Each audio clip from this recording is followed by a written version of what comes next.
Halo teman-teman, jumpa lagi di pemrograman berorientasi objek. Kali ini kita akan belajar tentang salah satu konsep penting di dalam PBO, yaitu tentang encapsulation atau enkapsulasi. Jadi nanti kita akan belajar apa itu enkapsulasi, untuk apa sih enkapsulasi, dan tentunya macam-macam teknik enkapsulasi. Jadi jangan kemana-mana, tetap simak terus videonya ya.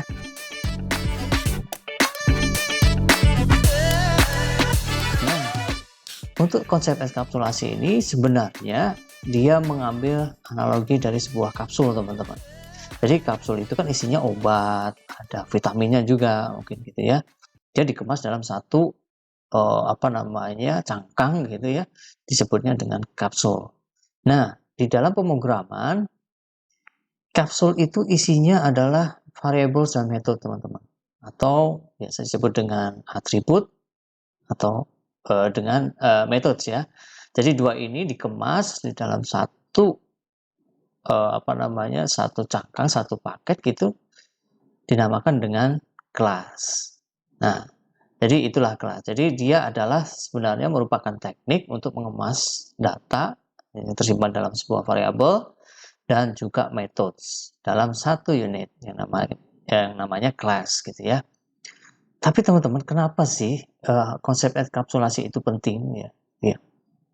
Teman-teman, kalau misalnya kita bekerja dengan pemrograman yang cukup kompleks gitu ya, ada kemungkinan ya, jadi ada kemungkinan bahwa sebuah variabel itu diubah oleh fungsi-fungsi yang sebenarnya tidak boleh mengakses variabel situ gitu.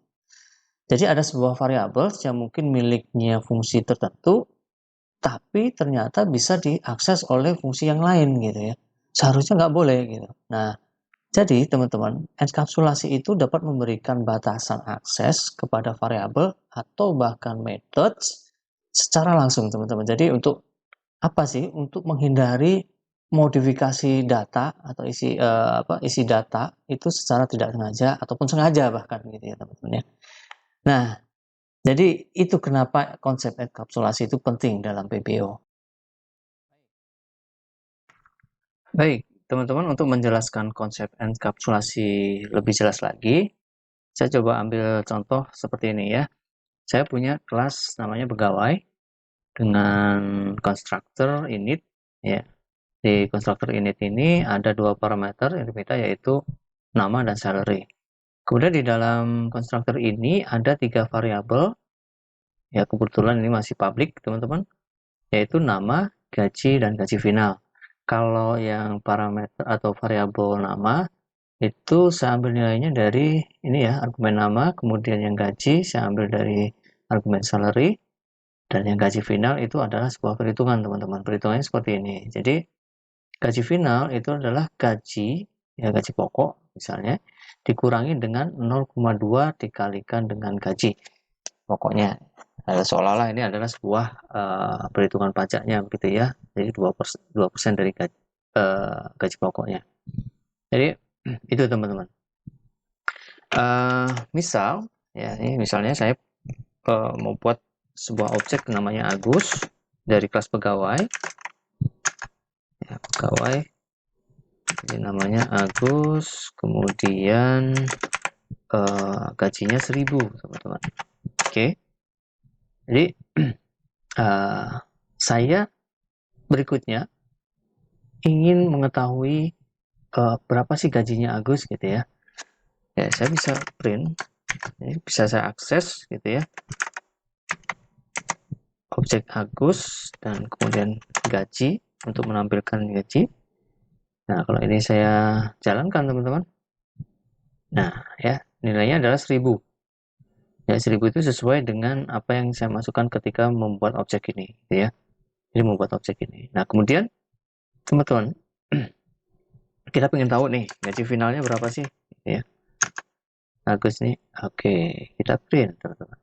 Hasilnya 800, teman-teman.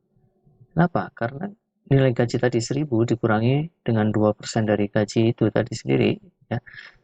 Itu nilainya, hasilnya adalah 800 ya. Jadi dia melalui proses perhitungan ini. ya, untuk menentukan gaji finalnya. Nah, seandainya ada kasus nih teman-teman, ya kalau misalnya ada yang usil nih, ya, ada seorang yang mengakses langsung gaji final, ya, variabel gaji final ini diakses langsung, dan kemudian saya set nilai gaji final ini menjadi 5.000. Apa yang terjadi teman-teman seandainya ini saya print gitu ya, saya akses gaji finalnya setelah saya ubah. Kita coba aja print, kemudian kita tampilkan gaji finalnya si Agus seperti ini, atau mungkin biar beda saya tuliskan gaji final dengan gaji finalnya Agus. Nah, oke. Nah, jadi di sini saya set langsung nilai gaji final menjadi 5.000, kemudian saya tampilkan atau kita akses gitu ya nilai gaji finalnya. Kalau ini saya jalankan teman-teman, apa hasilnya? Hasilnya adalah gaji final sama dengan 5.000 teman-teman.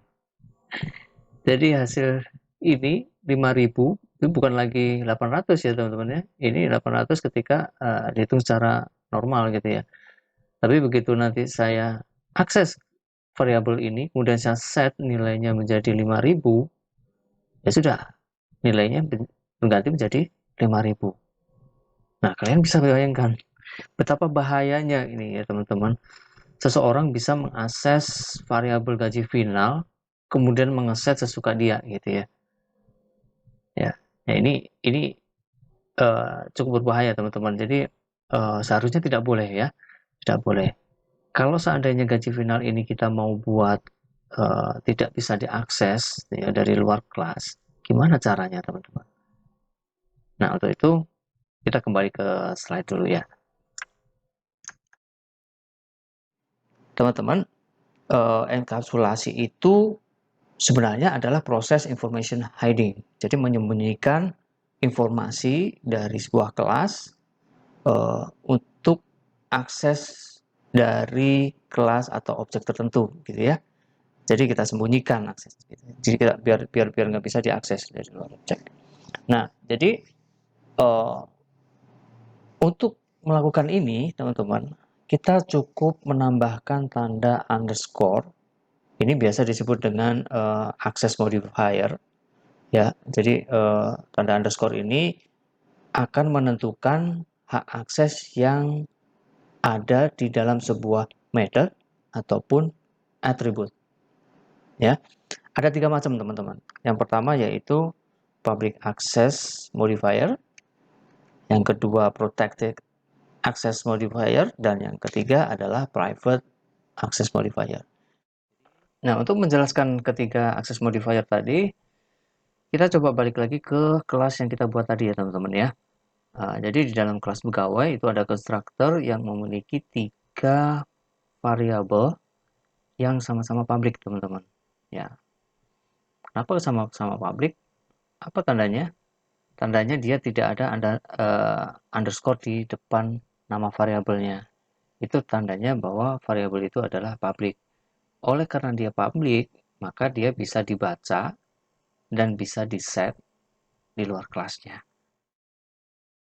Nah, kemudian bagaimana membuat sebuah variabel atau atribut itu menjadi protected, teman-teman. Kalau menjadi protected, berarti kita tambahkan satu tanda underscore di sini. Ini contohnya di gaji final ini saya buat protected ya.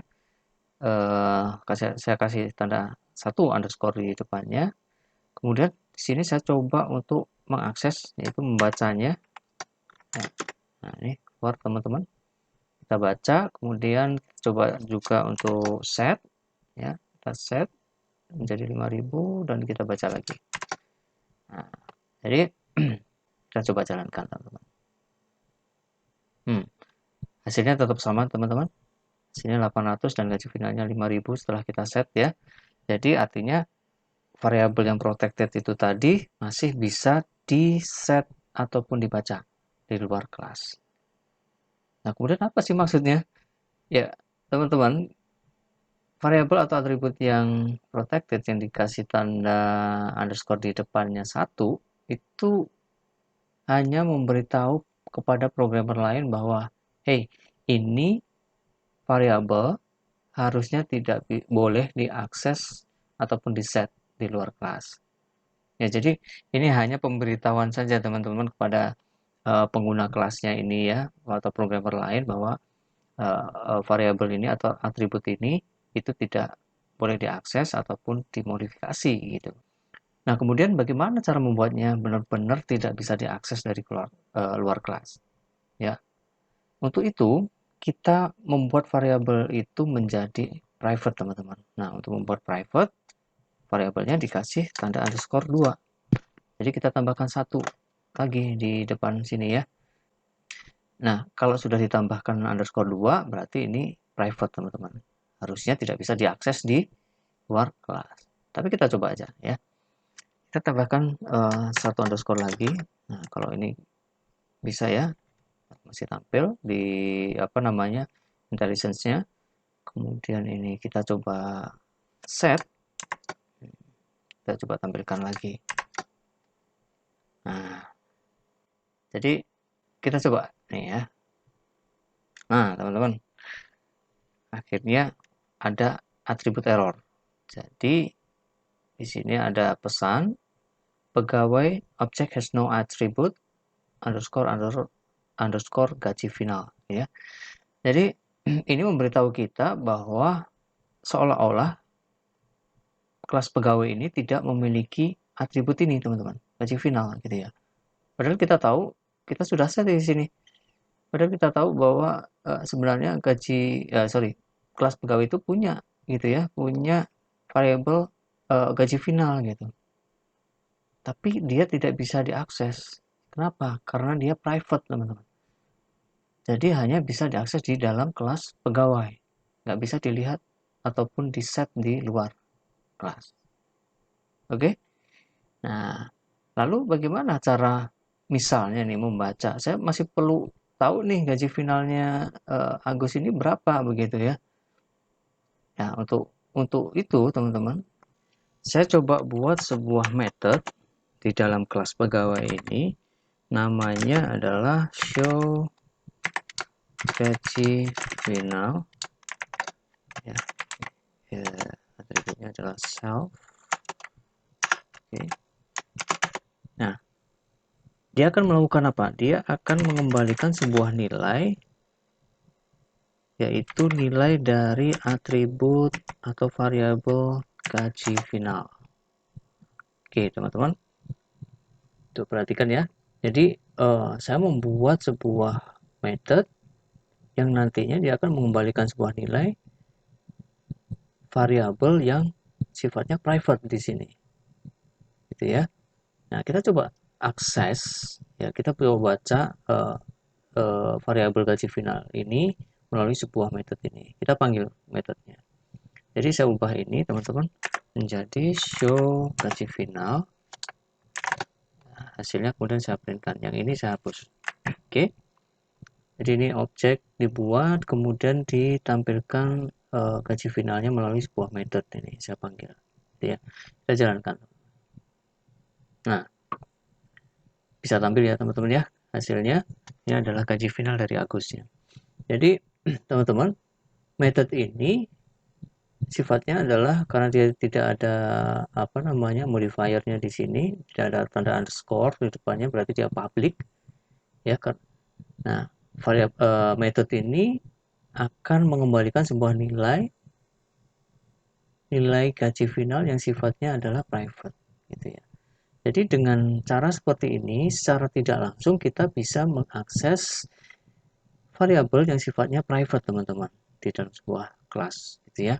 Tapi melalui ini teman-teman ya. Nah, jadi ini cara yang lebih aman teman-teman daripada kita langsung mengakses ke sini gitu ya.